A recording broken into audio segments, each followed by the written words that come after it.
Since Canadians first put on their blue helmets, peacekeeping has taken them around the world to places of dire need and danger. Tonight, it brings them to Mali, a stormy place in so many ways.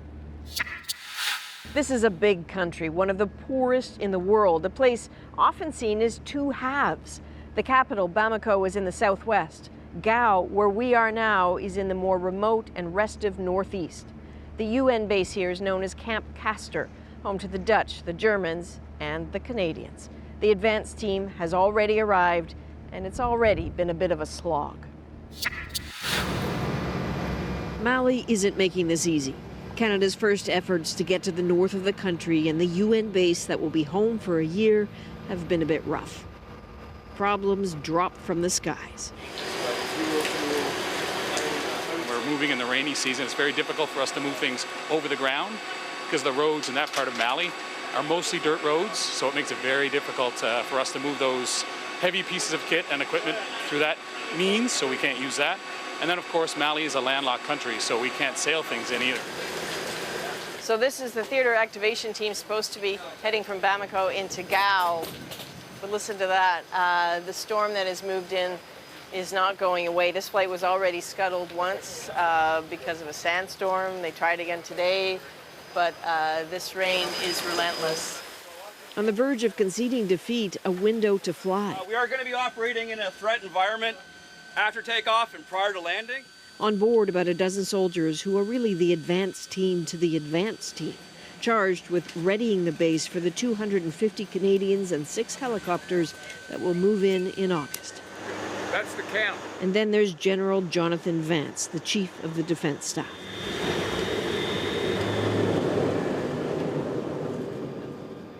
The boots of the boss aren't usually the first to touch the ground on a mission like this, but it's been a long time since Canada was this engaged in peacekeeping. Being here mattered to him, and not just operationally. I think it is important that Canadians understand deeply what their troops are doing and what their troops are not doing. He's right, it needs explaining. Look around, the airport terminal still scarred from an attack, the fortification, the weaponry. Canadians are heading into a mission that by some accounts feels on some days like Iraq or Afghanistan, not the peacekeeping of Canada's past. This is messier.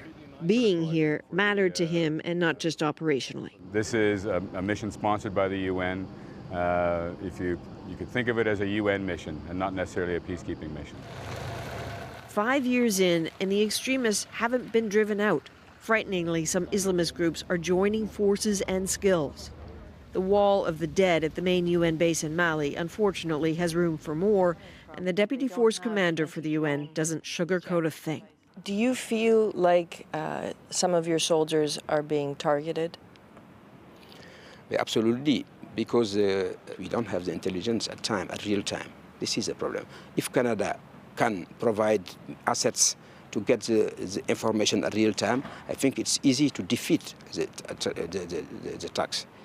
But that's not really in Canada's plans. This is an offer of help with medical evacuations, Canada replacing the German helicopter team. But why not take on more? Canada is certainly capable of taking on more. Other smaller countries are assuming more risk. Were there any options for infantry or ground patrol units?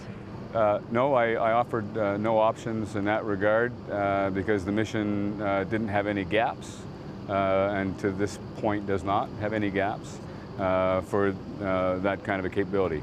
They needed the helicopters because the Germans were leaving. The commitment is 1 year. What would change that? Nothing. Nothing. I think it's a hard date, Adrienne. This is Canada then seemingly giving what it can. The flag is up and the clock is starting. UN peacekeeping missions seem magnetically attracted to awkward acronyms. This one is known as MINUSMA. It's extensive, expensive, and by far the most dangerous in the world. As we mentioned, it's about 13,000 people strong, including military, police, and civilian personnel, with an annual budget of around $1 billion. Since it began in 2013, at least 169 peacekeepers have lost their lives. There are 14 active UN peacekeeping missions around the world now, across 4 continents. So why has Canada come to Mali? Well, the truth is, Canada has been contributing to the development of Mali for a very long time, long before the troops. Tens of millions of dollars spent trying to get this country stable and healthy again, and every dollar sorely needed, because Mali matters far beyond the spread of its borders. The migration crisis only sporadically makes the news these days, but the crisis never stopped. Floating death traps are packed with the desperate and launched into the Mediterranean all the time. More than 100,000 people fled last year from Libya's lawless coast alone. A big part of that problem starts in Mali. Trace the migration routes from the Mediterranean back, and you find Mali and neighboring Niger, sitting right at a critical crossroads. Hard to imagine solving or even managing the crisis without bringing some kind of order here. The rough, scorching wastelands of Mali's north are beaten by drought and a measure of despair. This place is the definition of lawless, not easy to govern at the best of times. Beyond 50 kilometers from Timbuktu, you will never meet the state. There are people in this community who have never seen a Malian doctor, a Malian teacher, a Malian soldier. The ethnic groups have told me that our problem is not the jihadists, our problem is the Malian state, which we never see. It is precisely the sort of vacuum extremist groups are rushing to fill.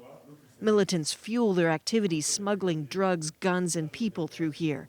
And as groups like ISIS and al-Qaeda face pressure elsewhere, Mali has become a magnet for international jihadists. The fear is Mali becomes a link in an unbroken chain of extremist activity stretching across Africa's Sahel region from coast to coast, another so-called caliphate in the making. That could act as a base for global terrorism, and that thought panics Europe. Trying to stop it are a fragile local government and international troops to secure a harsh territory twice the size of France.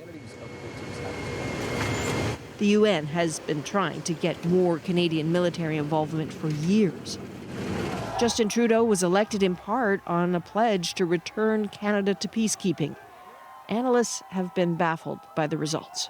When the Prime Minister announced that Canada was back on the night of his election, many of us thought that we would see the number of peacekeepers double or triple in a matter of weeks or months. But in fact, Canada reached an all-time low. Even now, Canada's 250 troops and its handful of helicopters are a welcome but hardly game-changing contribution to the UN mission. This is about holding the line, keeping the peace, and hoping everyone makes it back safe. We'll have more on Canada's mission tomorrow, all the dangers, all the challenges here in Mali. And you know, 16 Malian civilian shepherds were killed just today, and this violence is a reminder of how and why people are trying to flee this country, and all of that is fueling the migrant crisis that you, Ian, are following tonight.